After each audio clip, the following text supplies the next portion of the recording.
tukwaniriza natera ku Soul TV program Omunnyo ku Makya. Program yemu jamunezanyibwa olweggulo mu misingi. Buli Lwakubiri tubeera n'omusumba Aloysious Bujjingo. Ye musumba omukulu wali ku House of Prayer Ministries International ku Canaan Land. Atubuulirira mu kigambo ekituzimba mu bulamu bwonna obw'okunsi n'obulamu obututwala mu ggulu. Nyongera okwaniriza amanya gange tusima Apollo tukubiriza tusooka n'obubaka obukubiriza abazadde nti abaana bazeeye waka oteekwa kutwala obuvunaanyizibwa ofuuke omuzadde obuvunaanyizibwa. Omusumba abaana banga nzikiriza tujja kyogerako mu dakiika ezisooka kuba nzijukira bulungi yaga nti omwana oteekwa kumuwa program. Bw'otamuwe program ye ajja kuvaayo ne program eyiye. Twebaza nnyo banaffe abasobodde okulabirira abaana abasomeseza okutuuka we batuukidde okuvaayo mu masomero nga balamu ate nga bali bulungi. Twebaza Mukama olw'ekyo, naye kansooke enyaniriza omusumba Aloysious Bujjingo nga bulijjo buli Lwakubiri ebeera wiiki namba era Mukama waffe yeebazibwe. Mukama yeebazibwe. Wiiki namba. Wiiki namba. Kukulisaayo mu fundraising. Fundraising mu special service ya fundraising. Katonda yatukola bulungi.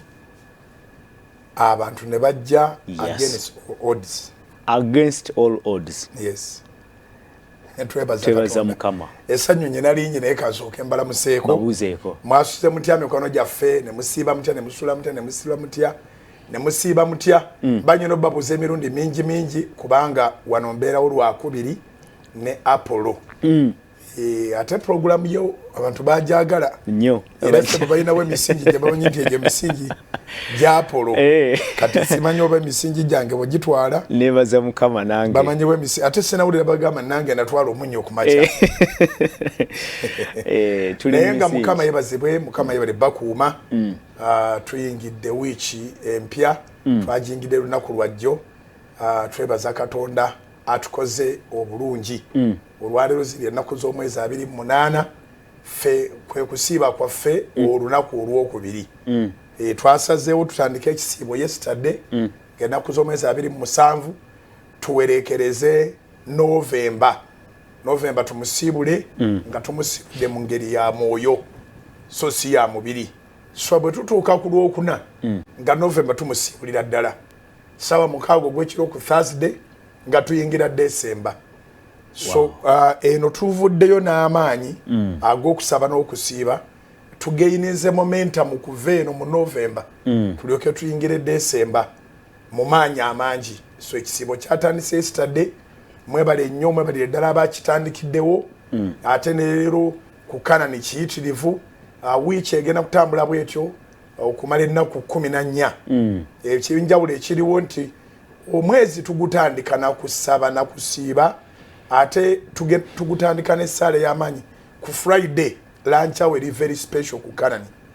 Ate ng'oggyeko Friday okuba nti lunch hour eri very special ku Canaan era tugenda kusula maaso ga Mukama ku Canaan Land twongere okumwegayirira atuwa omwezi ogusembayo nga Sitaani talinamu kantu konna kaguzannyiramu. Amen. So tugenda kusula mu kusaba n'okusiiba ku Friday eno nga lumu December.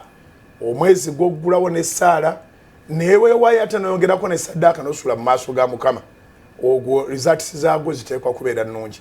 Togayaala tewali nsonga egenda kukwebasa waka nga tuli mu kusaba n'okusiiba ate nga tufunye night prayer eggulawo bweti yeggulawo olugi bweti. Night prayer gyetaaga osule ku Canaan. Weather twagimanyidde dda oba enkuba etonnya etya oba omusana gwaka gutya. Olwokutaano luno lwakusula Canaan. Ku Lwomukaaga ku makya nga tufundikira night prayer ssaawa 11 awo emmotoka ezaabeewandiisiza okugenda okubatizibwa zitandika okukumulukuka nga ziva ku Canaan Land nga zigenda butereevu awali swimming pool gye twapangisiza okubatirizaamu abantu ba Katonda. So n'ekyo atabatizibwanga fundikira omwaka ng'ekyo ekirabo okyetooledde. Bayibuli egamba mu kitabo kya Matayo esula ya 18 esula ya 28 esula ya 28 esula ya 28 mbikulirayo. Okay. Matthew chapter 28 verses 18, 19 to 20. But in particular, I think I'm looking for 19. Okay. Matthew 28. Yes. The last chapter 19. in Matthew. 18. Yes. Okay. And Jesus came and spoke to them, saying, all authority has been given to me in heaven and on earth.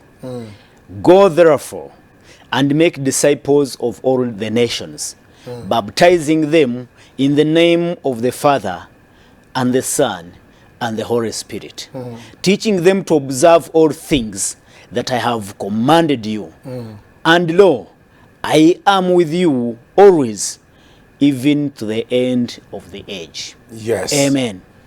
Mukama ffe n'abalabikira bali 11 n'abagamba nti mpereddwa obuyinza bwonna mu ggulu ne ku nsi, era kaakati nammwe mbasindika mugende mufuula amawanga gonna abayigirizwa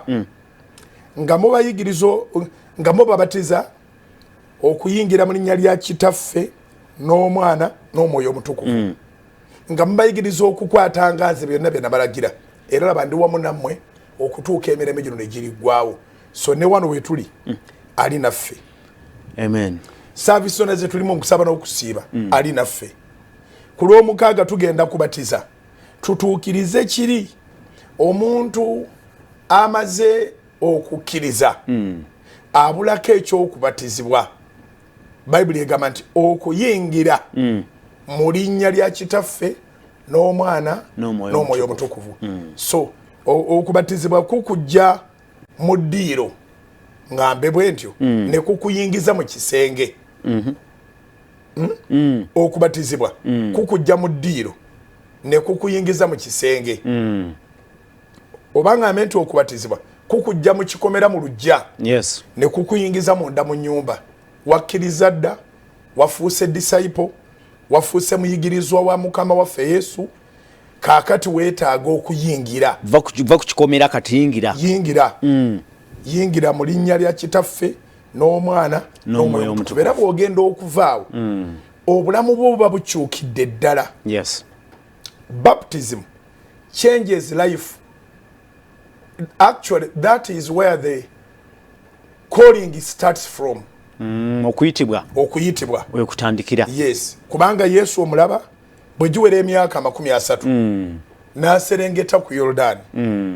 Yokaana gye yali abatiriza. Yes. Bw'atuuka ku Yoludaani, Yokaana naye byamutabula kubanga ono yali munene nnyo gy'ali. Naye mu bunene bwe yaseetinga example ti yabatizibwa kubanga yali yeetaaga okubatizibwa. Yabatizibwa ab'omulembe gwaffe baleme okubuuzibwa ebibuuzo nti lwaki Mukama mmwe yabatizibwa. So yabatizibwa naye era n'akulaga nti bw'amala okubatizibwa immediately lwagenda mu ddungu. Lwayingira ekisiibo ky'ennaku 40. Lwabeera active mu ministry. Tiyaddamu kulabikako mu nyumba ya Yusufu ne Mariyamu oba ya Yosefu ne Mariyamu. Awo emyaka 3 egy'amaanyi egy'obuweereza wegitandikira. So kirungi okubeera ng'okkiriza, kirungi nnyo okuba ng'obatiziddwa. Era bw'amala okubatizibwa Omwoyo Omutukuvu amufuna mu lwatu nga buli muntu alaba. Eddiini zonna zikimanyi nti olwava mu mazzi bwepwa omutwe ne guvaayo. Omwoyo Omutukuvu n'akka mu kifaananyi eky'ejjiba n'eddoboozi ne liva waggulu awo. Toye mwana wange. Kitegedde. Kakati bw'oba okkiriza oba mwana naye nga taata tanaba kwanjula mu baganda bo. Kati bw'obatizibwa taata lwalangirira nti ne Apolo ye mwana wange gwe njagala ennyo. Mumugondere abaagamba ffe baganda bo ne bannyoko naye abaagamba emizimu. Bw'omala okubatizibwa kiba kizibu nnyo okubanga emizimu gikyakuyinako katemba. Otuula amaanyi ag'enjawulo. Butereevu. Era bw'olaba omuntu bwe bagoba emizimu yeesenda ng'ate mulokole nga tayambako buyambi ku kugoba mizimu, manya nti akyalina kyabulako. Zenteekateeka. Wano oyingidde obulokozi. Kibanga bw'ofuna admission mu university. Bakuwadde olupapula olukukkiriza. Era awo obalibwa okubanga kakati tekimenya amateeka ogamba nti ndi member wa university eno eno naye tonnaba kusoma ne mu compound oyinza okutuuka naye tebajja kukkiriza mu bibiina tebajja kukkiriza mu bibiina kakati okubatizibwa kwe kukola endorsement okukakasa okuva eri kitaffe nti oyo ye mwana wange.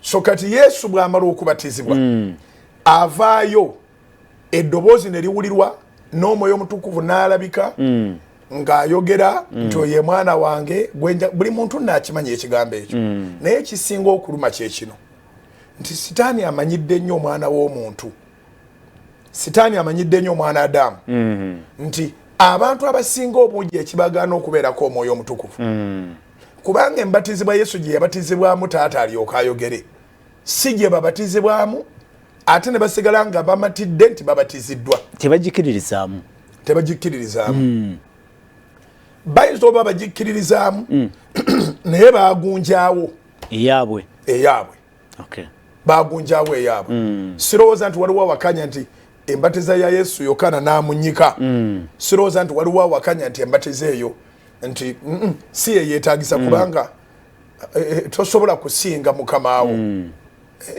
mukamawo kyakoze kyekibeera ekituufu kati ekya mukama waffe kye yakola kyekituufu bw'okolawo ekirala n'ogamba nti oli mu ttiimu ye oba weetaaga kuwabula nti ekintu ekyo ky'okoze si kyekituufu. Singa Yesu yagenda ku mugga Yoludaani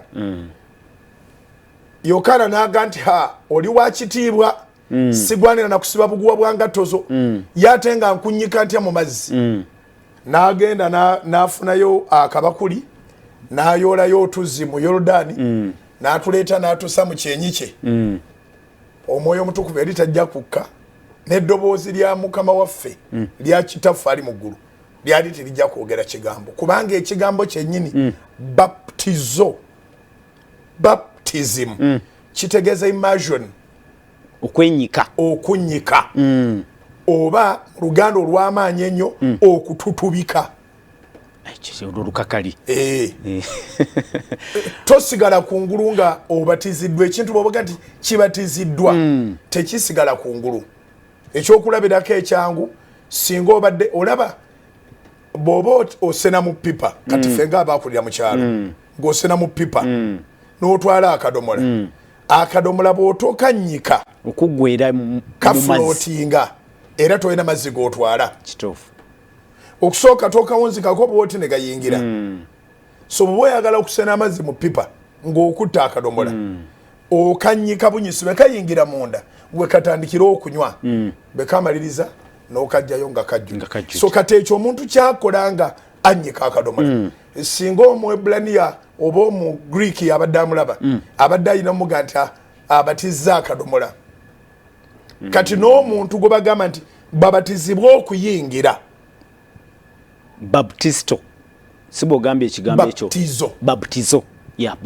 baptizo ye Hebrew Aramaic kati omuzungu n'akifuula baptizing eno gye kyatambula amawanga ne tukiyita kubatiza luwamu wonna ne bagenda nga bakifuula kinnansi naye ekikolwa ne kigenda nga kinaabuuka tewaliyo muntu ayinza kugamba nti abatiza nti annyise amakulu agasooka gali gakunnyikira ddala gali gakunnyika kubanga lwaki kunnyika kubanga okubatizibwa genda mu Yokaana mugenda mu genda mu mu Romans chapter 6 Abalumi essula ya 6 Romans chapter 6 kubanga okubatiza kabonero ka kufa bw'ova mu byensi okubatizibwa kabonero ka kuziikibwa omuntu baba yakkiriza naye nga tabatizibwanga aba yafa mu byensi naye nga tabatizibwa nga taziikibwanga kankiddemu bulungi omuntu bw'aba yakkiriza n'atwala Yesu Kristo okubeera omulokozi obulamu bwe aba yafa mu byensi tugambe mu bwenzi mu bubbi mu butamiivu mu bufere mu busamize n'ebintu abikwayo ne babyokya n'abeera mufune mu balubaale bamuwandukula mu bitabo bya clubs bamuwandukula mu bitabo bya abanywi b'omwenge abeegattira ewamu bamuwandukula mu bintu bingi era nabo babanyumya baga nti oyo yafa naawe afudde eri ensi oyo yafa oli singa ateesa ebiteeso nti leero tweweemu puleeti ng'ekikumi mukubira Apollo baga muveeko oyo Apollo totubulira yafa kaakati bw'oba wafa weetaaga okuziikibwa ove kungulu kuno bw'ova kungulu n'oziikibwa bw'ozuukira okuvaayo mu mazzi gano bw'oba ozuukira bw'oti kabonero akalaga nti waziikibwa naye wazuukira nga mukama waffe bwe yazuukira. Empowerment eba y'amaanyi nnyo, impartation eba y'amaanyi nnyo nti ojjula omwoyo ate oyambala amaanyi mangi. Kyemudega nti mu kubatizibwa obuweereza obutandikira tosobola kuweereza nga tobatizibwanga era bw'oweereza nga tobatizibwanga kisoboka nakyo nga weetumye nja kulaga abaweereza nga tebabatizibwa nera bw'obanga weetumye era nalwo ebiddirirawo mu maaso bwe bitaba birungi biba bibi era tukitegeera nti yeetuma ebikamo byonna be basumba bolaba abanywa omwenge be basumba bolaba abenzi abalimba bajjayo obuyisa bwabwe obwedda yali mufere yali muyayeyaye kati ne mu church muyayeya yeetaaga kubuuza wabatizibwa teyafa teyazuukira teyaziikibwa kati mu kubanga teyaziikibwa akyali kungulu kuno atawaanya si memba weri si memba weno omuzimu gwe gulabika mangu tugeze mu byawandiikibwa Bible egambye eto okuva ku lusooka ne bwe tukoma ku lwokutaano. Barumi 6 egamba bweti what shall we say then? Abuuza kibuuzo. Shall we continue in sin that grace may abound? Certainly not. Certainly not. How shall we do? Oh no. How shall we who died to sin? Who died to what? To sin. Yes. Live any longer in it? Oh, do you not know that as many of us as we are baptized into Christ Jesus, we are baptized into his death?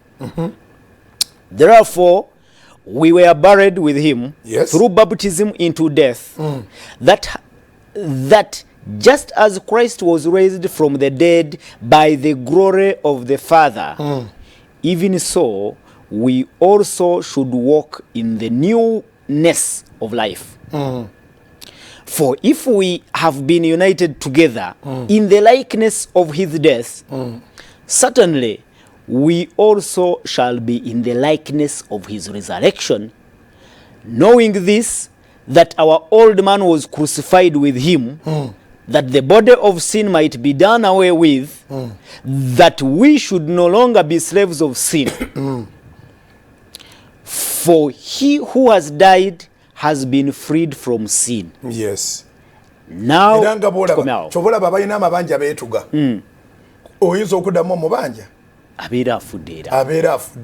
Kyavudagamba now he who has died has been freed from sin. Toyina kyomugamba soma. Utambise bulungi oli ku lw'omusanvu. Okay, olw'omusanvu lero twogeddeko for he who has died has been freed from sin. Yes, olw'omunaana. Now, if we died with Christ, we believe that we shall also live with him. Yes. Knowing that Christ, having been raised from the dead, dies no more. Yes. Death no longer has dominion over him. Yes. For the death that he died to sin once and for all. Yeah. But the life that he gives, he lives to God. Likewise, you also reckon yourselves to be dead indeed to sin, but alive to God in Christ Jesus our Lord. Amen. Nange kamasomere bannanga abooluganda. Kale tunaayogera tutya? Tunyiikirenga okukola ekibi ekisa kyeyongerenga.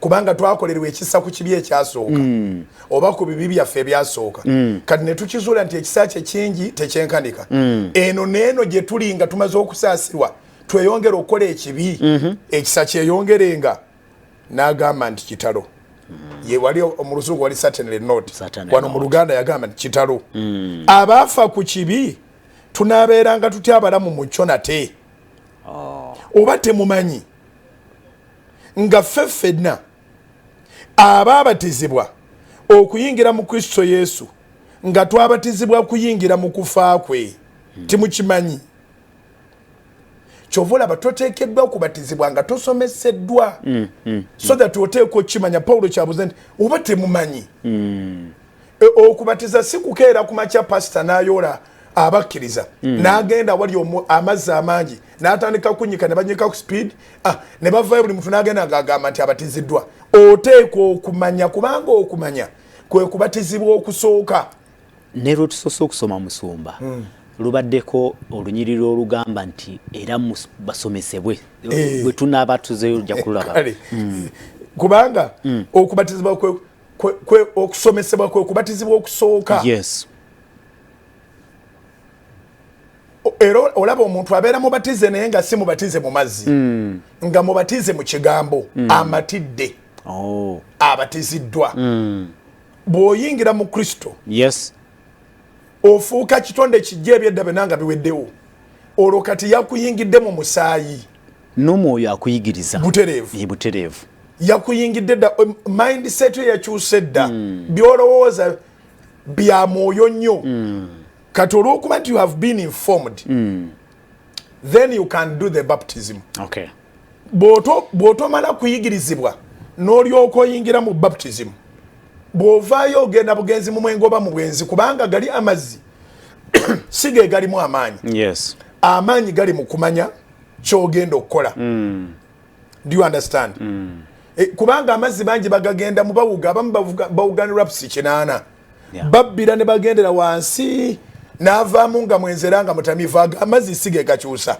information yekyusa bw'omala okufuna information then ng'olyoka okola kiri ng'ojjuza tewali bukakafu nti Yordan okumanya omugaso gw'okusoma n'otosoma tekikugasa naye bw'omala okumanya omugaso gw'okusoma bw'ogenda mu kusoma tozanyiramu otegeera obukulu n'omugaso kati awo bw'oyingira mu kusoma bw'ovaayo lwotwala ekijjudde era ekibonyaabonya abaana baffe oba abantu baffe n'abakulu abaddayo okusoma butamanya mugaso gw'ekyo kye bagenzeemu era omuntu yana bw'owulira aga nti nze amagezi agange tegakyakwata lwoba tamanyi mugaso buli ky'oyagala okikwata bw'oba otegedde omugaso gwakyo kansome maleyo ndoza tuwumulemu oba temumanyi nga ffenna abaabatizibwa okuyingira mu Kristo nga twabatizibwa okuyingira mu kufa kwe kye twava tuziikibwa wamu naye mu kubatizibwa in brief baptism is a symbol of death, burial and resurrection. Kuziikibwa na kuzuukira. Kuziikibwa na kuzuukira. Yes. Bw'omala okuvayo sikusubira kuddamu kunywa mwenge, sikusubira kuddamu omuntu owedda taddamu kulabika. Naye asobola okuddamu okulabika olw'obutamanya. Bayibuli egamba nti abantu bange bazikiridde olw'okubulwa okumanya. Pawulo kyavudde ababuuza abantu mmwe muli babatize. N'omubatiza asobola okufera. Asobola okubula. Asobola okubula kubanga teyategeera kye yayingiramu. Kitalo abaafa ku kibi tunaabeeranga tutya abalamu mu kyo nate. Oba temumanyi nga ffenna abaabatizibwa bano bonna bayogerako baabatizibwa naye ekibi baakiddamu oba temumanyi nga ffenna abaabatizibwa nga twabatizibwa kuyingira mu Yesu Kristo nga twabatizibwa kuyingira mu kufa kwe kye twava tuziikibwa wamu naye mu kubatizibwa okuyingira mu kufa nga Kristo bwe yazuukizibwa mu bafu olw'ekitiibwa kya kitaawe bwe tutyo naffe tutambulirenga mu bulamu obujja obanga twagattibwa wamu mu kifaananyi. That's why I called it a symbol. Obanga twagattibwa wamu naye mu kifaananyi ekyokufa kwe era tuligattibwa wamu ne mu kifaananyi ekyokuzuukira kwe. Bwe tumanya kino ng'omuntu waffe owedda yakomererwa wamu naye omubiri ogw'ekibi gulyoke gugibwewo tuleme okubeeranga nate abaddu b'ekibi kubanga afa nga takyaliko musango eri ekibi naye obanga twafiirwamu ne Kristo era tukkiriza nga tulibeera balamu wamu naye bwe tumanyi nga Kristo yamala okuzuukizibwa mu bafu takyafa nate okufa tekukyamufuga kubanga okufa kwe yafa ku kibi omulundi gumu naye obulamu bw'alina ali nabwo eri Katonda bwe mutyo nammwe mwerowoozenga okubeera abaafa ku kibi naye abalamu eri Katonda mu Kristo Yesu. Amen. Soul TV kuoli program Omunnyo ku makya neera tuli ne mu misingi makati n'omusumba Aloysious Bujjingo bulwa kubiri amanya gange zetusima polo tugenda kuwumulamu bwe tukomawo tutandikirawo wenyini okufa okubatizibwa kwe kufa kwe kuzuukira tovaako katude.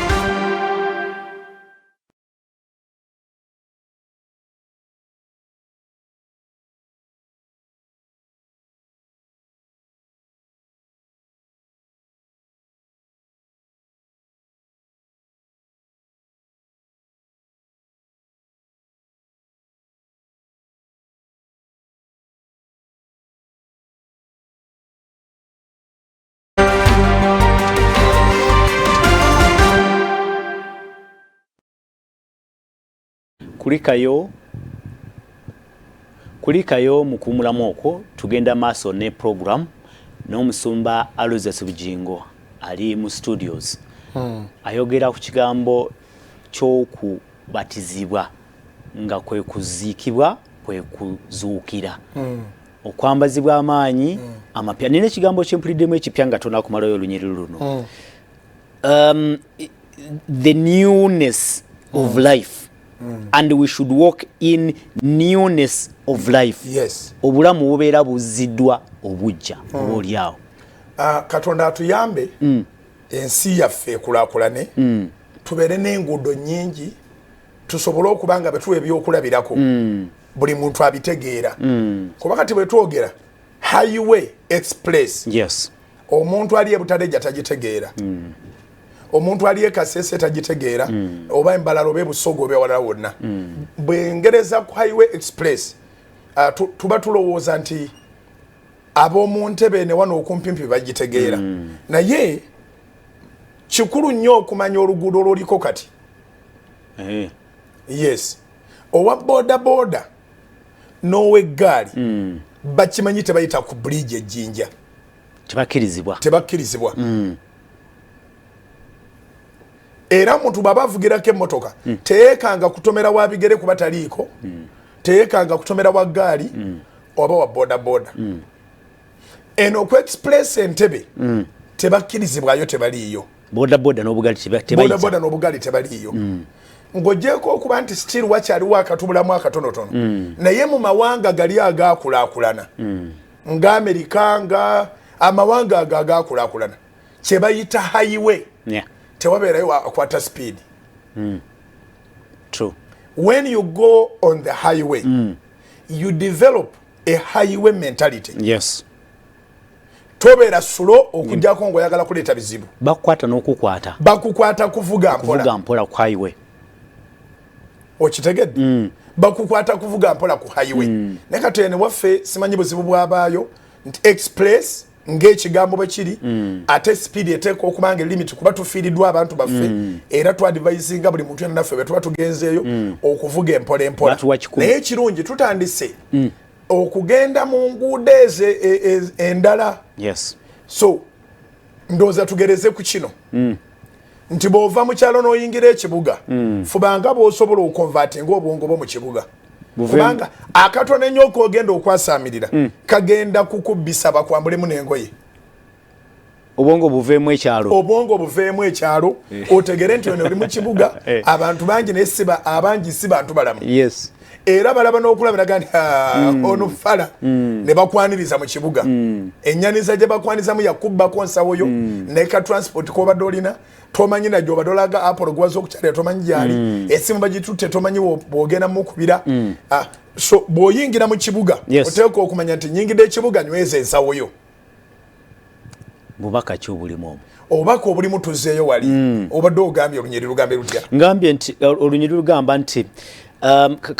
kandujeyo bulungi wano lugamba nti 6 Romans 6:4 therefore we were buried with him through baptism into death, that just as Christ was raised from the dead by the glory of the Father, even so we also should walk in newness of life. Yes. Amakulu agakibaddemu nti entambula gy'obadde otambulamu eri tekola eno manyanga wootuuse okonvatinge mangu otambule era weeyisenga awo wootuuse bwe wabeera. Yes. Do you understand? Ndozo otegedde lwaki mbadde gamba biri nti mutuuka mu kibuga nyweza ensawo eno si yewammwe mu kyalo mu kyalo bazira okuyita ni mane paasi yeegudde bano be bagikujjamu bano be bagikujjamu nyweza ensawo yo. So when you convert into Christianity oteeka okumanya nti kyoyingiddemu ate oyina ofuuka mupya. Yes. Tambulira mu bupya. Yes. Totambula ng'omukadde totambula ng'oli era eno ekimu ku bikyatutawaanya n'olabanga n'abasumba balina empalane ey'amaanyi ennyo okuba naabwe bajjayo omuntu waabwe oli omukadde bakyali mu kikadde n'akugamba nti nze gundi okuva edda sizanyirwako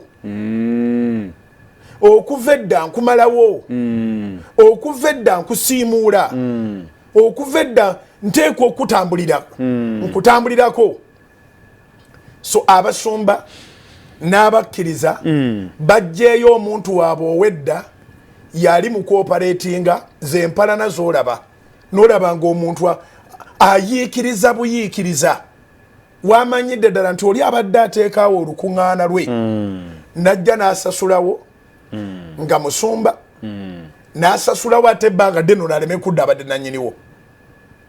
Do you understand? I understand. Ffe kyatugwako twakoleranga mu Namboole naye 2019 bwe yaggwa omusumba n'agenda n'asasula Namboole emyaka n'emyaka naye Mukama n'atubeerera wa kisa oba nkiyite kisa 2020 gwe twali tugenda okusooka okubanga ku lunaku lwe tuteekwa okubeera Namboole tetuliiyo covid yaliwo eyasasula Namboole asimbulewo ekkanisa yaffe nga gye twakoleranga Independence Night takolerangayo olukuŋŋaana n'olu until today.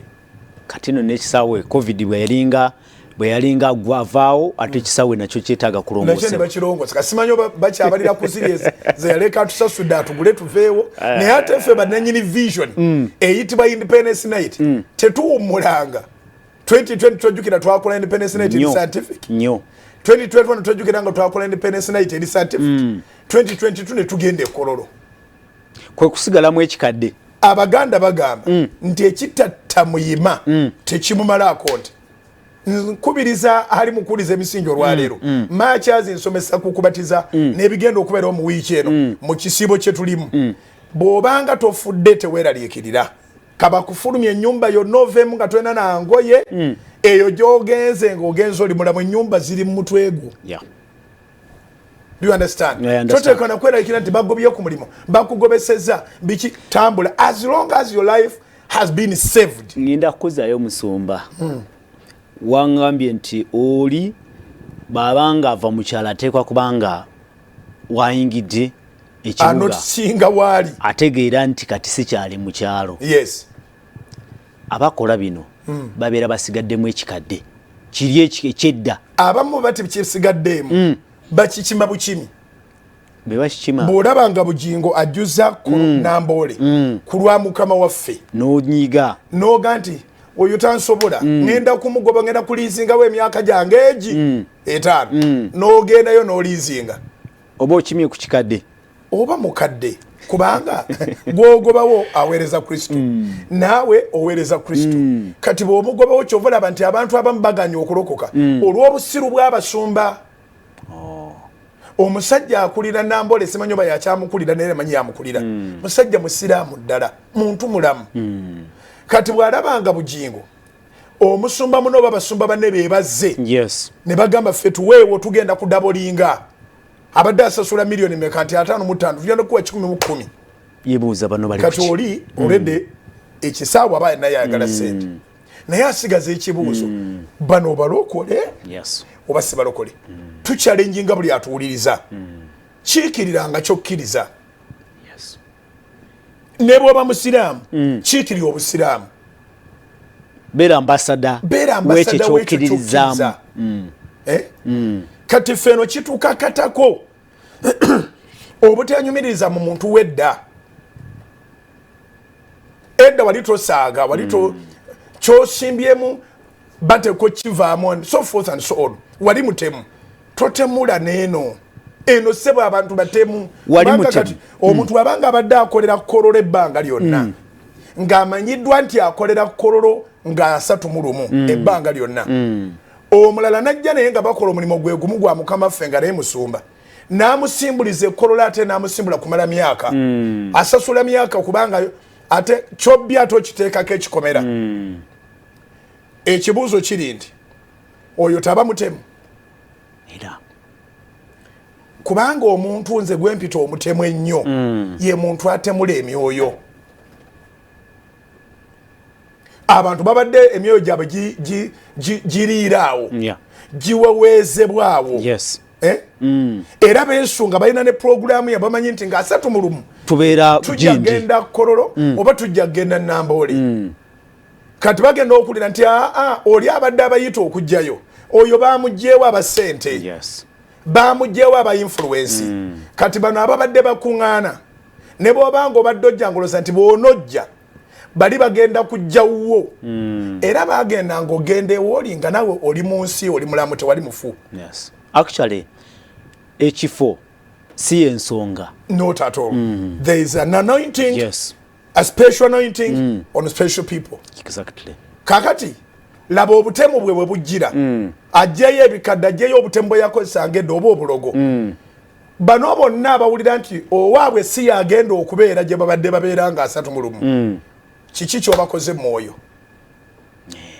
kubanga naawe kenyini kyolina ate kyowa oba kyosiga kiki kyobakoze bano booleetawo ababo oboononedde omutima gwabwe obatadde mu lutalo lw'ekisimu bali ababadde babeera obaga nti oyo mulokole nedda musumba kyogambye ekikolo kyeyakoze si kyakirokole kyogambye nti oteekwa kubeera ambasada w'ekyo kyokkiririzaamu oteekwa kuba ambasada w'ekyo kyokkiririzaamu bw'obanga wakkiriza Kristo beera ambasada wa Kristo we are ambassadors bikula 2 Corinthians chapter 5 verse 19 2 Corinthians ogenda maaso 2 Corinthians chapter 5 verse 19 Corinthians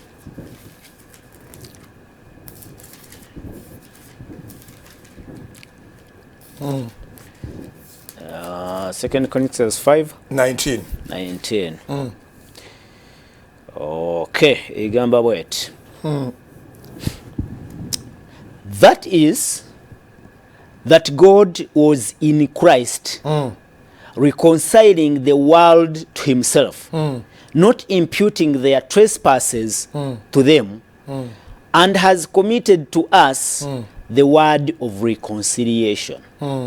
That is 9. Tutandikire kule 17 kubanga twogera ku muntu omukadde n'omupya. Ate ne tujjayo ekigamba ambassador 2 Corinthians chapter 5 verse 17 to 20. Therefore, if anyone is in Christ, he is a new creation. Yes. Old things have passed away. Old things have passed away. Behold, all things have become new. Now all things are of God, who has reconciled us to himself through Jesus Christ, and has given us the ministry of reconciliation. That is that God was in Christ reconciling the world to himself, not imputing their trespasses to them, and has committed to us the word of reconciliation. Now then, We are ambassadors for Christ, as though God were pleading through us. We implore you on Christ's behalf, be reconciled to God. Now then, we are ambassadors for Christ, as though God were pleading through us. We implore you on Christ's behalf, be reconciled to God. For he made him who knew no sin to be sin for us, that we might become the righteousness of God in him. Yes. Kizibu nnyo okuwulira ng'omusumba yaguze ababadde essabo obanga yalumbye awali omusamize wennyini n'agenda ateekawo olukuŋŋaana. Naye kisinga okubeera rampant kwe kulira ng'omusumba yalumbye omusumba omulala wabadde ateeka olukuŋŋaana on a particular day n'alaga ssente n'omutima omukadde omutima omubi. Kati ekyo butemu kutemula myoyo. Bano ababadde bamanyi nti Pastor Apollo yabadde abeera ewankulukuku ne bawulira nti Pastor Bujjingo yasasudde wankulukuku okumala emyaka 5 obatemudde. Bayina ekibuuzo, ono mulokole oba si mulokole? Tukoleraani? Lwaki ayiikiriza mulokole? Omusamize gwo mwasengudde. The assumption yeri nti Pastor Apollo asobola okubanga nabbi wa bulimba. Naye bw'aba nabbi wa bulimba, at least yakkiriza mukama waffe. Era mukama waffe yatugamba nti atatuvumye tumwesonyiwe. Yes. Yes. Lwaki mulumba abo ne mutagenda tuwulire nti nga bw'olina ssente n'omutima ate olabika oyagala nnyo Kristo goli mutukuvu nnyo waguza omusamize w'abeera yavuddewo. Yagamba who he is not against us is for us. Is for us. Nkwagadde ati gwe oba programu y'okumakya tugikyuse ebeere ya misingi tukolenga ffena Monday to Friday. Baali bavuddeyo bamulopedde nti waliwo naakola waliwo akola ebyewuunyisa wali mu linnya lyo ali mugamba mu linnya lya Yesu, mu linnya lya Yesu oga nti babanga naga tumugaane tatuwakanyiza. If he is not against us, ali naffe, ali wamu naffe. Ata mu Luganda yaga nti atakuŋŋaanyiza wamu naffe aba asaasaanya naye akuŋŋaanya ng'ayogera linnya lyaffe. Mumuleke mumuleka bwebwe emirembe. So omuntu owedda kikulu nnyo okubanga ffe abakkiriza tumulwanyisa nnyo aleme okureflecting ewantu wonna. Tuyina okuba with knowledge. Paulo kyaga temumanyi. Are you ignorant about your faith? Are you ignorant about your faith? So osanga nga pastor ina bitterness ku pastor munne abakkiriza nabo bakyawa bali nkiki ekibaba kyaya baba yikiriza baba sanga obali babeera kale bali beetulidde nga beewumulidde entende ate ekisinga okwewunyisa nti alumba abeera ina wabadde abeera bulijjo tiwali amugobyewo ne baba kugobyewo ate ekibonezo twakiwa pastor munno. So abamu beetaagisa okuddamu okubatizibwa. Mu bikola abatume essula 19 the book of Acts chapter 19 Paulo asanga abasajja n'alabira ku bikolwa bye n'amanya nti bano si babatize wadde nga baweereza. The book of Acts chapter 19 essira tulitadde wano twagala kukubatiza ku lw'omukaaga. Bangi abalokose wakati wano tubale tuddewo okubatiza oyinza oba walokokera eyo walala naye nga tebannaba kukola programu ya kubatiza. Tugenda kubatiza naye nga ogenda okuva mu kubatizibwa ng'oyise bingi nga naawe kikkakatako okugenda okubatiza abalala. Kubanga bwekyo bwe kitambula. He makes us disciples and we keep evolving. Yes. 19 from verse 1 to 7. Acts 19. And it happened while Apollos was in Corinth that Paul, having passed through the upper regions, came to Ephesus. And finding some disciples, he said to them, what? Some disciples. Go on. And he said to them, did you receive the Holy Spirit when you believed? Kubanga balabika ng'ebibala eby'omwoyo tibabirina. Soma.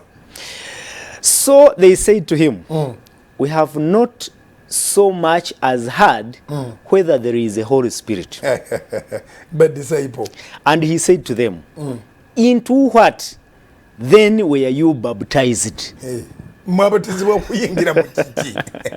Kuba bano abalwana entale z'omubiri. Yes. Tebalina mwoyo. Ebikolwa byabwe tebiraga nti bamwoyo. Ne bwe tutalwayo nnyo kuba tetulina budde. Tugende mu Galatians chapter 5. Okay. Yes, Galatians chapter 5 verse 19. 19. Now the works of the flesh are evident. Ebikola eby'omubiri bya lwatu. Which are adultery, fornication, uncleanness, lewdness, idolatry, sorcery, hatred, contentions, jealousies, outbursts of wrath, selfish ambitions, dissensions, heresies, envy, murders, drunkenness, revelries, and the like, of which I tell you beforehand, just as I also told you in the past, that those who practice such a things will not inherit the kingdom of God. Bwezulanga mwebyo mwogwa ng'oyagala eggulu bite ebikola eby'omwoyo bingi genda ku 22 eby'omwoyo biri kuno 22. But the fruit of the Spirit is love, what? Joy, peace, long suffering, kindness, goodness, faithfulness, gentleness, self-control. Yeah. Against such there is no law. And those who are Christ's have crucified the flesh with its passions and desires. Yeah. Amen. If we live in the Spirit, let us also walk in the Spirit. Let us not become conceited, provoking one another, envying one another. Akantu kano no kaluddewo demo somo lwa 25 Bagalatiya 5:25 ne ku muleme gwa Pawulo ng'abasumba beesojja abakkiriza nga beesojja bwe tuba mu Kristo bwe tuba ku bw'omwoyo era tutambulenga ku bw'omwoyo tuleme okwenyumiririzanga obwereere nga twesunguwaza ffekka na ffekka nga tukwatibwa obujja ffekka na ffekka. Zidde Moses ome mu Luzungu 25 lugamba, if we live in the Spirit, let's not walk in the Spirit. Let us also walk in the Spirit. Yes. Let us not become conceited, provoking one another, envying one another. Yes. So kirabika nti ekigambo kino ekyokubatizibwa twetaaga naffe abakkiriza abaweereza okuddamu okubatizibwa. Twetaaga okuddamu okubatizibwa kubanga ebigambo Bayibuli byegaana ate bikolebwa. Wenjogerera kati wali ababyanga nga tebamanyiwe banaakolera ku 31st ng'abaatuttewo si baabidongo ate si basamize ng'abaatuttewo bakkanisa. Kati Pawulo atugamba tulekenga okwesunguwaza ffekka na ffekka nga tukwatangane nga tukwatibwa obujja ffekka na ffekka.